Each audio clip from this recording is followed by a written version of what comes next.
And welcome everybody to a new show that I am simply titling Behind Enemy Lines. I am your host, Louis Sung, and joining me is Colby Fauser. Did I say that right? Colby Fauser? Yeah, you got it, buddy. Yep. Perfect. Joining me is Colby Fauser, the lead contributor for ATB Network's New England chapter. So it is good to have you here with me. And as always, before we get too far into it, our sponsor for this episode, of course, is Prize Picks, the revolutionary fantasy platform where you pick up to 5 different players across professional sports leagues, NFL, NBA, MLB. We'll choose whatever you want. My producer, Manny, is actually at an A's game right now, so he's doing some MLB prize picking, no doubt. You can choose the over or under on those individual players' fantasy projections, whether that's individual stats, classic fantasy point projections, whatever. If you win, then you got some big time money to enjoy. Prize Picks will even offer you a free pick from time to time. They're actually gift wrapping Tom Brady for you this week. There's still time to get in on that. If he throws for more than half a yard, you'll definitely be good to go. So use the promo code 5, that's FIVE, and they will match up to $100 on your initial deposit when you sign up. Again, that's promo code 5, prizepicks.com. All right.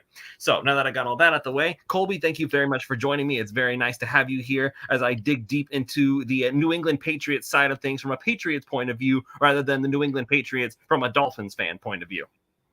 Sure. Pleasure being here. Thanks for having me on. All right. So first of all, just want to, so we can introduce, tell me a little bit about yourself. What do you do with ATB Network? How does everything go? What is your specialty? How do you feel about the team in general as well? Sure. I'm the lead contributor for the New England Patriots page for ATB Sports. So I cover all their doings, ins and outs, off-season games, all that good stuff. Break it down afterwards, game previews beforehand. I'm also on their Twitter page, ATB Patriots. So if we have anybody who feels like following a Patriots page, they could throw me a follow if they want. But obviously, as you said, behind enemy lines, so not expecting a whole big surplus of followers after this. But you know what? It's good to be well-rounded, though, you know? You got it. Dolphins fans keep me on my toes. I'll tell you that. You guys are a passionate group, so it's a lot of fun interacting with you. But the Pats. It's an interesting year, I'd say. A lot of optimism after last year, making it to the playoffs with Mac on his rookie year. But this year, a lot of people are kind of calling it a second year of the rebuild. So interesting to call it a rebuild after making playoffs, but. Overall, there's some differing opinions about how the team's going to look going forward.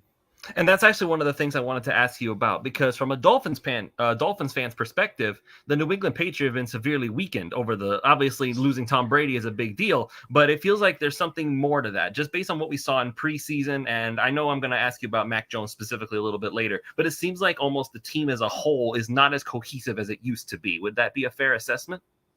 Yeah, absolutely. The loss of Josh McDaniels, I think, was severely understated. I don't think a lot of people paid a lot of attention or gave that as much attention as it probably deserved.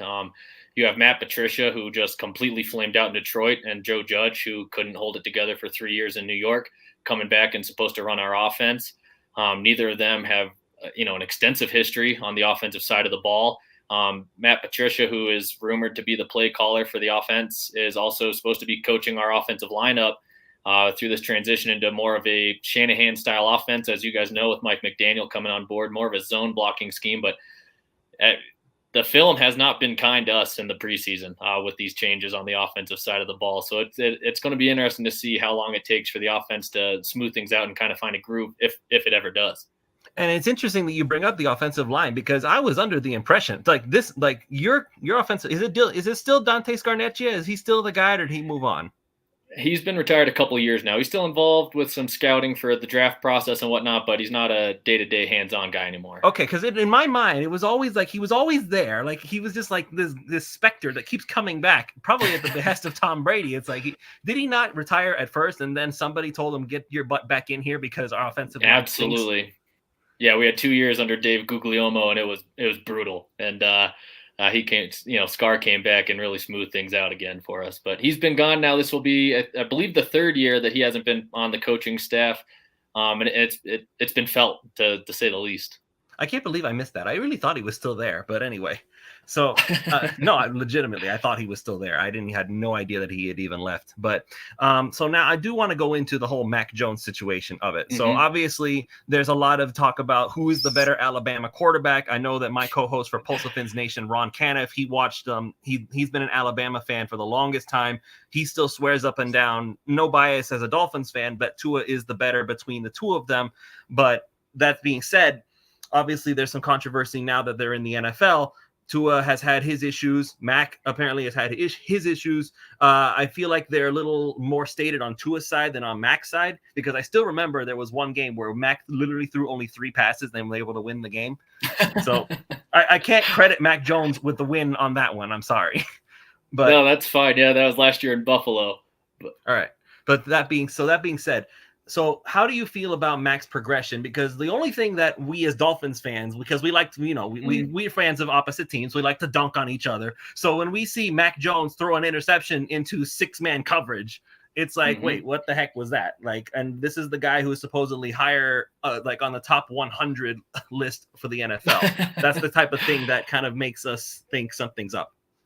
Sure. No, I understand that. And I'll tell you that Dolphin fans probably weren't alone watching that interception in the preseason against the Raiders when Mac threw it into 6 guys saying, what's going on here? I'll tell you, I was squarely in that boat with you. It's interesting with Mac. Throughout the offseason, preseason, a lot of news coming out from, internally that they just loved him and thought he made a massive year 2 jump. He's progressed. He's looking amazing. Saying all the right things about him. He's working hard. He was named a team captain this year. Reports out of practice, everything sounding good. And then you watch the preseason games and it's not looking good. And so is this something is there a little bit of a narrative being promoted by the team? Maybe. The film's bad. I mean, just to be honest, the film was real rough for the preseason. Multiple 3-and-outs, multiple turnovers, sacks being taken that shouldn't have.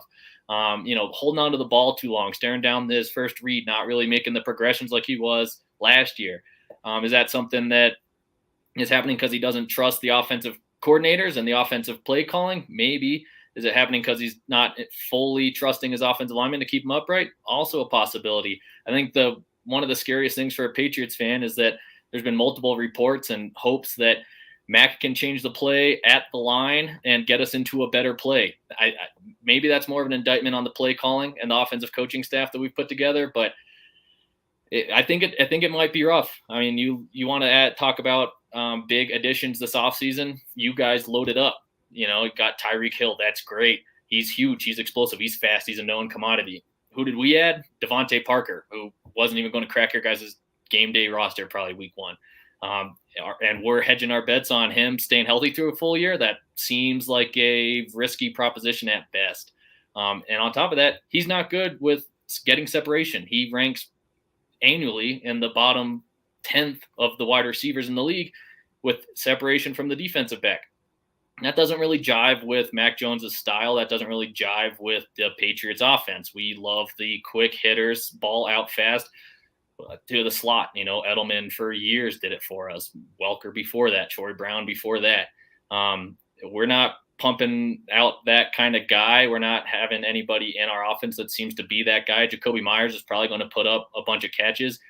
He's not a burner. He's not elite short side to side speed. I wouldn't be surprised if come week 6, week 7, the offense is still trying to find its stride. I think if the Pats can keep teams scoring low, they'll give themselves a chance. But if you want to talk about getting into a track meet with the team, a foot race like you guys are setting your roster up to be, I don't love that. So that's the offensive side of the ball. Now, are there still flashes of that old defense that is still there? Like, because I know you guys still have a lot of good pieces on defense. You've missed that. You've lost a few. I know that. I can't. It's J.C. Jackson. That's his name, right? He moved on to a new team, so he's no longer there. How are you guys coping with the loss of that kind of strength on the secondary? So J.C. Jackson left, and Stephon Gilmore preceded him by 6 months before that. Mid-season traded to the Panthers. So the huge corner turnover this year. We drafted Marcus Jones in the 3rd round out of Houston. He's a little 5'7" guy, 180 pounds, probably soaking wet. Incredible agility, great in punt returns. Is he going to offer much in the slot or on the defensive side of the ball? I don't know. We're going to have to find out. And then the next corner we took was Jack Jones out of Arizona. I noticed a lot of Joneses in your defense. Yeah, we got the Jones trio now. Isn't it a quartet? Don't you have 4 Joneses, or did one get cut?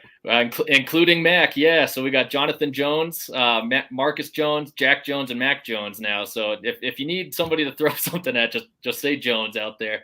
But no, Jack Jones, same thing. Real highly touted prospect going into college. Went to USC, had some issues, and ended up at Arizona State. We took him in the 4th round. I don't think either of those guys are going to be day one contributors. We typically don't see rookies in the Pats secondary. I mean, if you want to talk about a rookie who made an impact, really consistently, maybe Alfonso Dennard way back when out of Nebraska, his rookie year, he nabbed a few interceptions. Before that, it was probably Devin McCourty.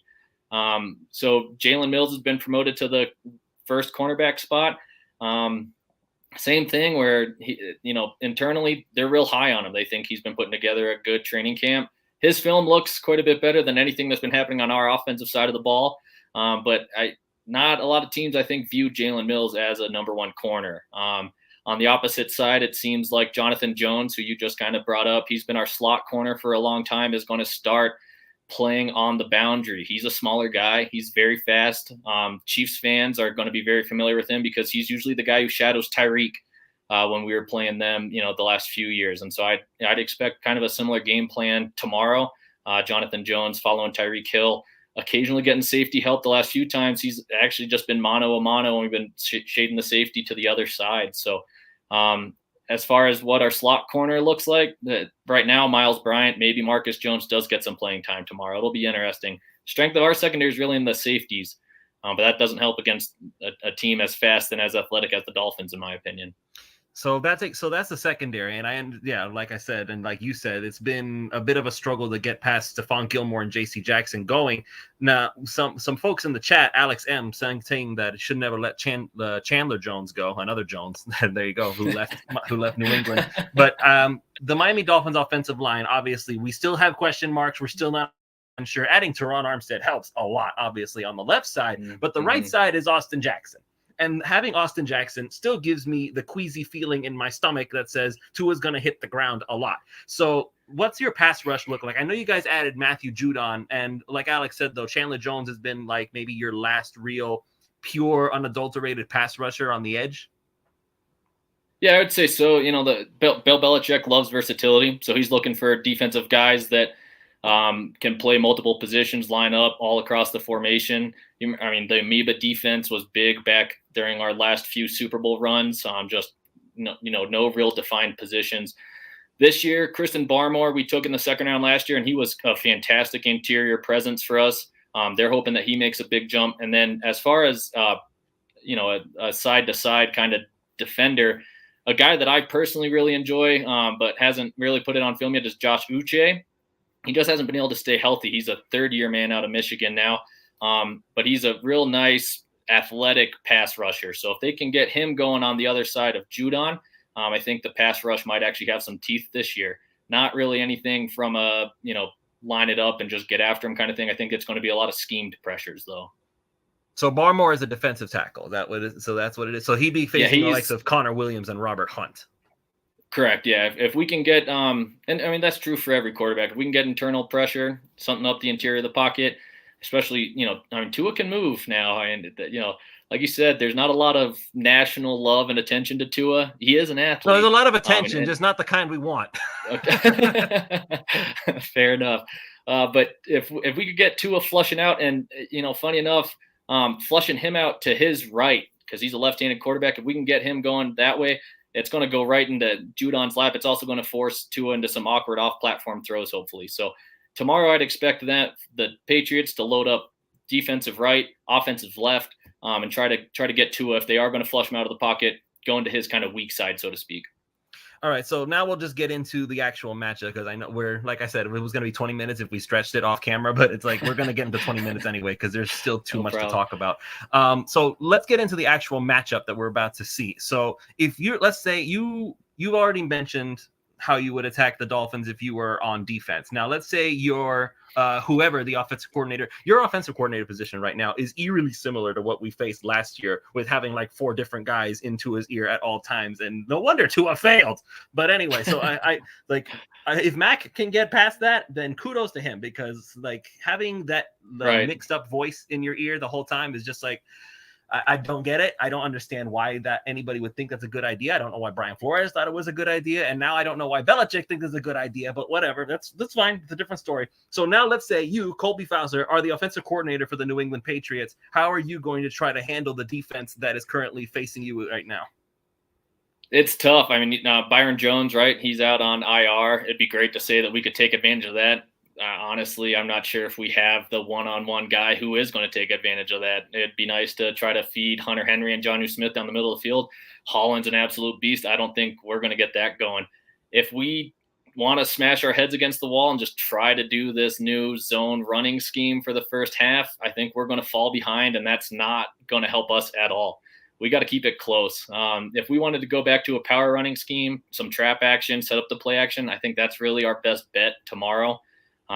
Maybe take some 50-50 shots to Devontae Parker just to see what he's got. Honestly, maybe get a chunk play here or there. But I don't want to completely throw the Pats offense under the bus. But for me, defense is going to have to keep us in the game tomorrow, and offense is just going to have to have some really nice timely plays and timely scoring to keep ourselves in it. But surely there's at least one spot that you're thinking that's the weak spot. Like you have to. I understand that we as Dolphins fans, I like to kind of overhype what the defense is, because I've liked what the defense has done for the past couple of years. But surely there must be a chink in the armor that you're trying to see if maybe you can take advantage of. I mentioned it earlier. A quick passing game, I think, would be the best. Get it out of Mac's hands, get him comfortable early, get some yak, and let it go from there. I think we probably match up decently with some of our guys, low crossers, kind of that intermediate middle of the field passing game with your linebackers. I wouldn't love if we fell in love with trying to force the ball outside the numbers, make big plays down the field that way. And like I said, the tight ends, I'm really, really concerned about with your guys' safeties. So I really short, intermediate, middle of the field would be kind of the area I would focus on personally. Same thing with the running game. Don't try to make it, to the sides of the offensive line. Just pound that thing up in the middle, 4 yards, 5 yards a pop, maybe a spring one for 15, 20 here and there. But we got to stay ahead of the chains. Got to stay consistent. So it's going to boil down to execution, basically. Just do the Belichick thing, and just do the basics, and hopefully everything works out. Bingo. If you've been following the Pats for 22 years, it's always going to be about execution, and I'll say the same thing. So. All right, so let's go ahead and now we'll wrap this up with just a quick game prediction. So I'm going to go ahead and give mine first. I kind of tried to go on the low end when I did my last show, Pulse Fins Nation, on Tuesday, and some people were like, "Oh, he's a hater." It's like, it's a joke. I actually picked Miami to win. I always tend to estimate low, because I tend to think that we all want this high-scoring, amazing game, but when it comes to teams like New England and Miami, who always play each other tough, and especially now that the offenses are kind of a little bit in flux, because in my head, I can picture an amazing 40-0 rout of New England, but it never works out that way. It never, ever works out that way. So I went ahead and I voted that Miami, I think it was that I said 24-17, that Miami would win tomorrow, just because I think it's still going to take some time for Tua to finally fully adapt to this new offense. I think the offensive line is going, again, Austin Jackson. I am not 100% convinced on this guy. They keep telling me, he's getting better. It's still Austin Jackson. Like you faced him twice last year. Austin Jackson. He's not it's just, I get around you. I pushed you to the ground. I knock you over. Like, I'm not convinced. But that's besides the point. I think 24-17 Miami is where I'm leaning. Now, you as a Patriots person, how are you seeing this game play out? Miami's a house of horrors for us. I mean, I never, even when Brady was tearing it up, never felt confident going down to Miami. Like I said, tomorrow, I think if you guys jump out ahead, it could turn into a rout, honestly. We don't have an offense that's going to be able to play from behind and make it up quickly. If we can keep it close, I think I don't know what the over-under is, honestly. If I was betting, I'd probably be hammering the under. I could see something similar, like a a 20-17. I'm actually going to give it to the Dolphins at this point. I just have little faith in the offense, everything that I've seen on film and heard.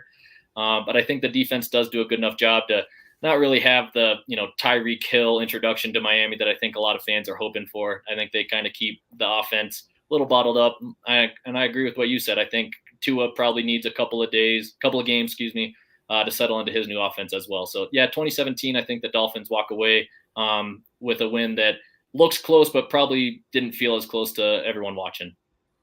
All right, I think that's fair. Alex M in the chat says it's going to be a time of possession battle. So, but you know what? That seems to be the case in any NFL game. It's going to be a time of possession. So, Mike McDaniel said he wants to run the ball like 20 times a game. Mm-hmm. If we could ever get back to that, that would be wonderful. But we don't have the workhorse running back because Chase Edmonds is a catch passes out of the backfield type guy. Raheem Mostert is a speed guy. They'll just get a hole and he can run, but we don't have the bruiser. We tried with your guy, Sony Michel. It didn't work out so good. Like what happened to him? He just kind of like went down the crapper. His knees have been shot since college, really. Yeah. They when we picked him, we thought 3-4 years would be the max we got out of him. And I mean, honestly, we probably got solid 2 years of production from him. All right. Well, we'll keep looking for that bruiser. But Colby, thank you so much for joining us. We really appreciate you giving us this look behind enemy lines. And once again, thank you everybody else for who was watching. And once again, this show is brought to you by Prize Picks. If you're looking for a way to put some bets on, but you're someone like me who's not particularly good at making those bets, Prize Picks makes it easier by just letting you choose the over or under on those individual players' fantasy projections or their individual stats. Like I said, Prize Picks is giving you guys Tom Brady for free this week if he throws for over half a yard, which unless hell freezes over, he absolutely will. All you have to do is just go ahead and do that. They will match up to $100 on your initial deposit when you sign up using the promo code 5. That's FIVE. Go ahead, head to prizepicks.com. I'm actually almost there. All I have to do now is I just need Mac Jones to throw an interception tomorrow, and I should be good to go. So hopefully, sorry, Colby, I got to hope that Mac Jones throws a pick, maybe one of those 50-50 balls to Devontae Parker, and Xavier Howard turns him around, makes an interception. That'd be nice for me. That's just me personally, but in any case. But one thing more before we go. Alex M wants to know, do the bars still close at 12 in Massachusetts? No. No, that's a few generations ago, man. We're having fun now. So good question, though. Appreciate it. And thanks, Lewis, for having me on, man. Thank you, Colby. Much appreciated. And we will see you all next time for next week's episode of Behind Enemy Lines.